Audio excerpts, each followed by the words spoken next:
Hello, I'm Judy. I'm currently 29 and I've been married for 2 years now. We don't have children, but I would like to say that we're proud owners of 2 dogs and 1 cat. My husband and I have settled comfortably in Pennsylvania. Things were not that difficult for us, but my mother-in-law was extremely problematic. Initially, she used to visit us often, and boy, the time we had to deal with her absurd demands. Eric was a neutral man. He tried to make both ends meet. He didn't want to anger either of us. But sometimes you can't really take sides of a madman. I was working as a cashier in the local departmental store at the time. It was a boring-ass job, and my shift was mostly from early morning to evening until my colleague took my place. The pay was terrible, but it paid my bills nonetheless. It was like a day like this I met Eric. He came into our department store along with his mother. They were looking for some cosmetics and cooking items. I found him really cute. He was tall, had glasses, brown hair, and had a good sense of fashion. He just strolled around with his cart. I was waiting patiently for them. The moment he approached the counter, my heart skipped a beat. He was even cuter up close. As I was making their bills, his mother demanded that I segregate some of the items in different packets. Geez, I hate when I have to do that. Why can't she and her son do it? Mom, not again. Here, let me do it for you. No, baby, let the young girl do it. She knows her job. She gets paid for it. I get it, but there are a lot of items. If we don't provide an extra hand, it's going to take forever, and there are people waiting in line, Mom, please. Son, when I say I want the young girl to do it, I want her to do it. Now be a good boy and stand aside. This was probably the weirdest thing I witnessed. I was 26 at the time and he was probably 27 to 28, still being treated like a big baby. I giggled quietly to myself. The son was super embarrassed. He couldn't even make a single eye contact with me. After all the things were packed, they left. The mother was overly talkative and demanding. She waited for a whole 8 minutes, guiding me on how to put what in what packets. When something was done not to her liking, she would immediately stop you and make you do it whole damn thing again. I feel bad for the girl who would marry the guy. A hell of a woman she would have to deal with. I was done with my shift for the day. I got changed and headed outside when suddenly I saw someone walking up towards me. It was the guy from Today Morning. He looked so flustered. He bought a few things and handed it over to me. Hey, look, my mom was very rude today and I'm sorry on her behalf. She can get a little... Oh my God, you really didn't have to. That is awfully nice of you. It's all right. I have dealt with customers like that. Yeah, but well, how can I make it up to you? It was just a small thing, really. You don't have to worry about making it up to me. Geez, besides, you already got, checks the packet, ice cream. I do run an art gallery, like I'm the curator. Well, in simple words, I manage artists' work and showcase their talent. People come to watch and critique and all other boring stuff. But it can get a little less boring if you can come to my place for a little cup of coffee. What do you say? Are you asking me on a date? Well, if you want to look at it that way, then be it so. You don't really mind, do you? I don't, but is this all for what happened today, or... To be honest, no. I found you really cute, and well, damn, this is embarrassing. Rather, visit my gallery. I'll get time to muster some courage by then. Here's my card. You can give me a call at any time. It was a pleasure meeting you. Looks at the card. Eric, I'm Judy, just in case. Pleasure was all mine, Judy. See you soon. Let's hope so. He left with a swag. I must say, I have hit some jackpot this life. A curator who owns an art gallery shows interest in plain old boring me? Well, okay, let's see how long this can go. Weeks passed, and the memory of our encounter lingered in my mind. I finally mustered the courage to take Eric up on his invitation. I took his card from my purse and gave his number a call. Hello, Judy. Wait, how did you know it was me? I never called you before. You may call it anything, guess, telepathy, or intuition. I think I would call it waiting desperately for my crush to call. Oh, shh, you're exposing my secret. So, Judy, did you think about my proposal? Of course, that's why I called. I wanted to take an appointment, dear sir. You are indeed funny. There's no appointment needed when it's you. Just come a little before lunch, as I have things to prepare. We wouldn't want you to barge in on your surprise now, would we? Okay, now I'm super curious. This isn't fair. I hate cliffhangers. Well then, let's not wait for the next episode. Tomorrow, 11? Yes, done deal, monsieur.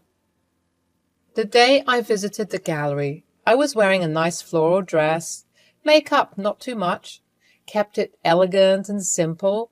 The moment I reached the alley, a rush of excitement and nervousness washed over me. I had always appreciated art, but had never delved deep into its rich tapestry.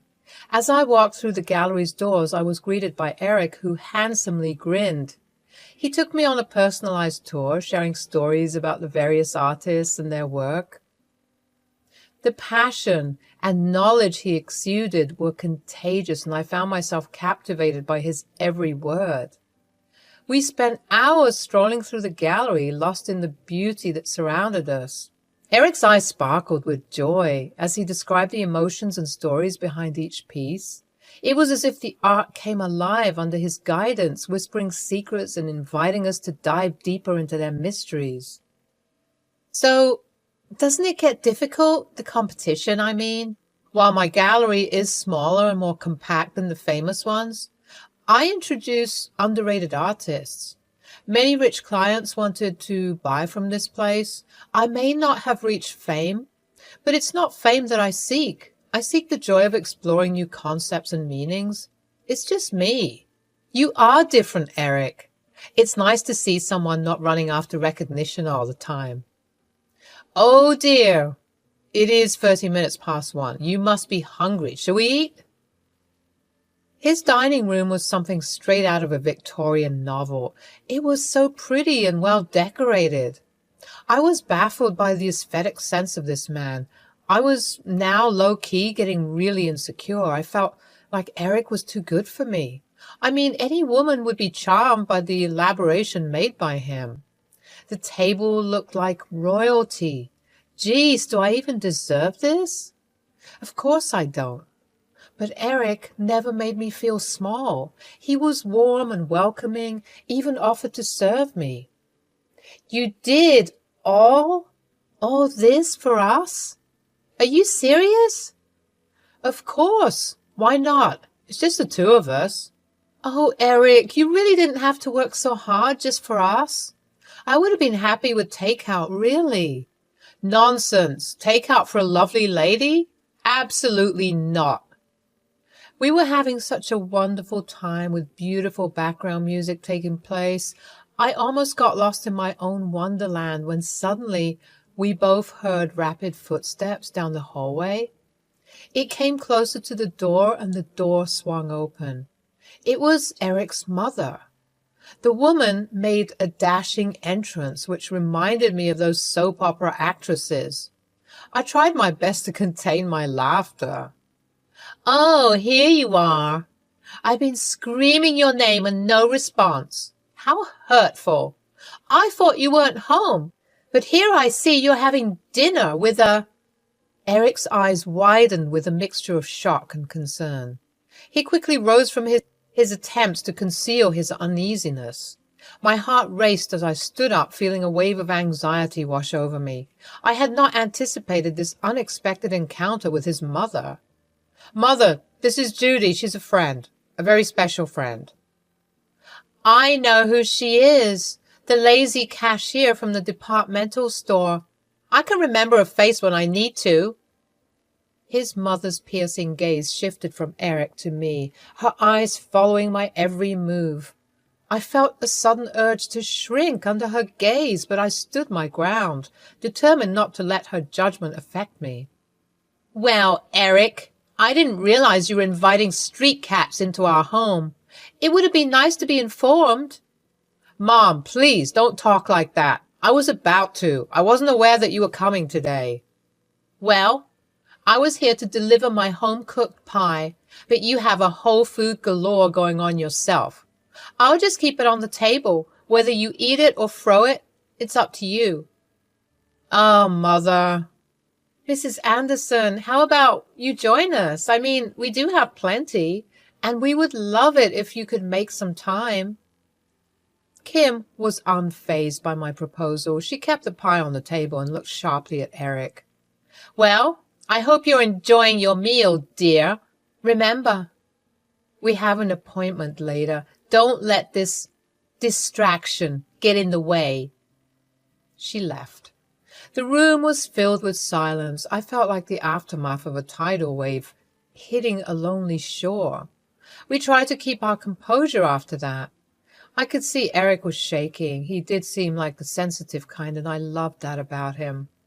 I poured some champagne into his glass. He looked at me. He couldn't help but feel extremely at fault for his mother's behavior. Eric, I understand if you need to go. Judy, I'm sorry about my mother's behavior. It's complicated. But I don't want her to ruin our time together. Let's finish our lunch. As we continued our meal, the sound of laughter gradually filled the room once more, pushing back against the lingering tension. We focused on the love and companionship we shared, allowing it to be our shield against the toxicity that occasionally seeped into Eric's life. We used to have secret outings and risky dates. His mother was always up on his heels. She would always call and ask him if he was with me or not. He would give some excuse and then cut the call. The connection between Eric and me blossomed into a deep and profound love.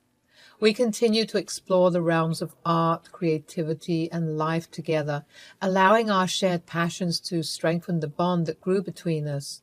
However, with each passing day, the disapproval from Eric's mother, Mrs. Anderson, grew more evident. She made her disdain for our relationship known. She opposed our love and dismissed it as nothing more than a passing phase. Her constant disapproval cast a shadow of doubt and uncertainty over our path. But, despite the hatred from Mrs. Anderson, Eric and I never wavered in our commitment to each other. We faced the world hand in hand, supporting one another through thick and thin. Eric always had a clear head. I was the hot-headed one, but I had surprised myself by remaining calm whenever a heated argument rose between Kim and us. We were equally persistent and soon decided to get married. Whether it was out of spite or love is a debate for some other day. I settled in with Eric.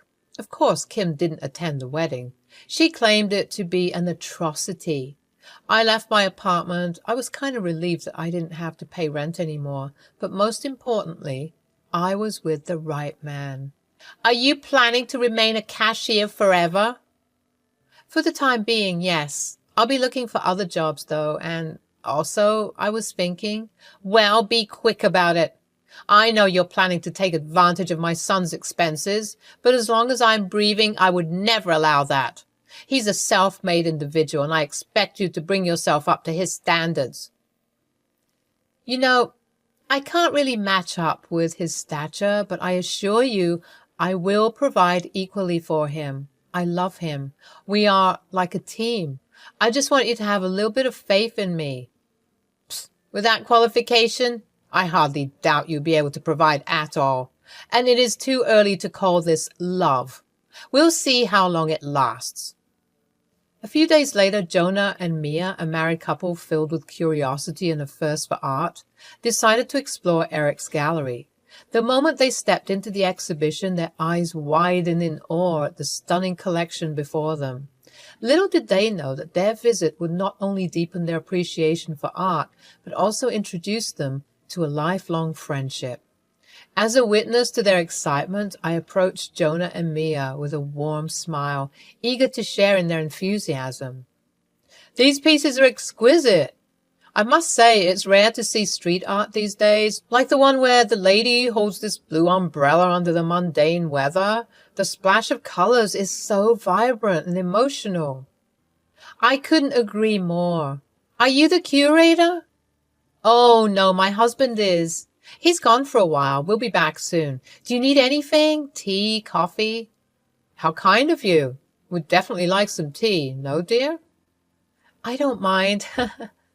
Jonah and Mia sat down with me and we struck up a lovely conversation. Eric followed later on. We had one of the best times. They were a humorous little duo. It felt like we were old friends. Eric later decided that they should join us for dinner. Our bond grew stronger and we became inseparable. Eric's mother was not happy with it at all. She would pay random visits, interrupt our time, and take Eric with her for some important stuff. She was never approving of our marriage. I doubt things would get any better. Mia came over another day and I had to vent my piled up frustration. Mia, you won't believe what in the devil I've been dealing with. My crazy mother-in-law has been incredibly toxic since the dawn of our relationship. It's been extremely draining and affecting us.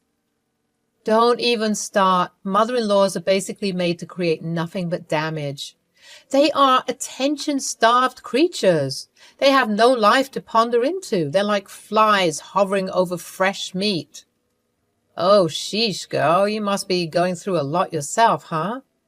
I mean, I was, but then Jonah and I decided to confront her about it. Trust me when I say the aftermath was not pretty. I meant it. She made some scenes. I'm just glad we have left and past it. Should I confront her too? How does Eric feel about it? Well, he mostly takes my side. He's not the kind of guy who likes conflicts.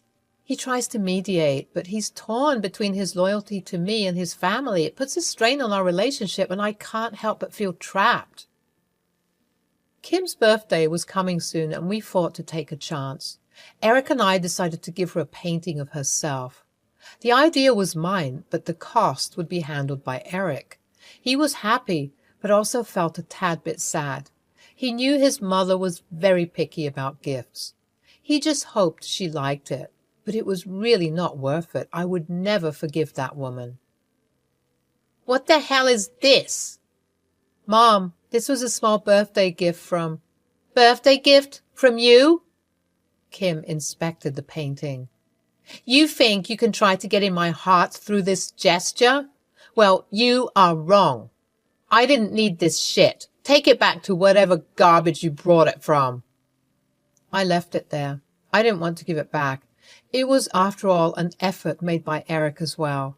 He went to one of his finest artists and paid him $50,000. That is no joke.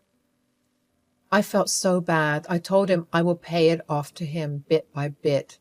He charged me nothing, but I can't let him through bankruptcy just for his mother. When I came back, I couldn't believe what I saw. I stood there in utter shock, witnessing the most vile character of a human being. My mother-in-law, whom I had tried so hard to please and win over, had just torn apart what she believed to be a gift given by me. But little did she know her impulsive act had unleashed a wave of regret that would crash over her in an instant. The room fell into an eerie silence as mother-in-law stood, holding the torn canvas in her hands, an evil smirk on her face. Her eyes glinted with what appeared to be satisfaction, unaware of the weight of her actions. I watched as the torn pieces of what she believed was a valuable painting fluttered to the floor. There you go. Since you wouldn't do it yourself, I did it. Mother, but why? This is a very expensive gift. So? Who told you to spend your money on me? No, it wasn't my... I could hear rapid footsteps down the hallway. Eric entered with a birthday cake in his hand. Before he could ask anything, he looked at the torn canvas on the floor. The room seemed to freeze at that moment. The tension was heart-stopping. I exchanged a glance with Eric, silently acknowledging the ruse we had played on mother-in-law. It was a test, a way to reveal her true colors and see how she valued our relationship. What did you do, Mother? That fine piece of work cost a fortune. How could you? Wait, you paid for this? And you destroyed it like it was some piece of scrap? Do you realize that Judy was thoughtful enough to give you a gift after all that you have done to her? After the filthy names you called her? I was unsure, but she convinced me to give it another chance. That there was a way of showing affection where she could make you understand that she was not your enemy. Eric, No, Mother, you have spoken enough. I've always tried to make things better amongst us, but you are hell-bent on making things worse. What kind of a mother are you? A mother who's not happy with their son's happiness does not have the right to be called a mother. Eric, hey, calm down. No, Judy, I have had enough, faces Kim. Do you know what was the cost of that painting? $50,000. Can you imagine? But we still managed it somehow. It was, after all, your birthday. I'm so sorry. I really didn't. Just get out. Never ever show your face to me again until you compensate me all the money. Do you hear me? Eric, are you sure about this? Of course. Mother dearest here needs a lesson. She's obviously crossed the threshold this time. Kim left crying profusely. It has been more than a year since I've seen her. Whatever transactional affair she had with her son happened in private. She is trying her best to compensate for the damage with whatever she could earn. She begged to stay with us, but Eric and I refused to let negativity dictate our lives. Slowly, I left my job as a cashier. I helped Eric part-time with his gallery and applied for another job very close to where we live. It was a plant shop. The old lady wanted an apprentice for a long time, so I signed in. We got 2 dogs, a beagle and a dachshund, plus a stray cat. Jonah and Mia became our closest friends. They often visit us and vice versa. Trust me, life couldn't get any better after that. I'm just glad we managed to get past it and are trying our best to nurture each other as much as possible.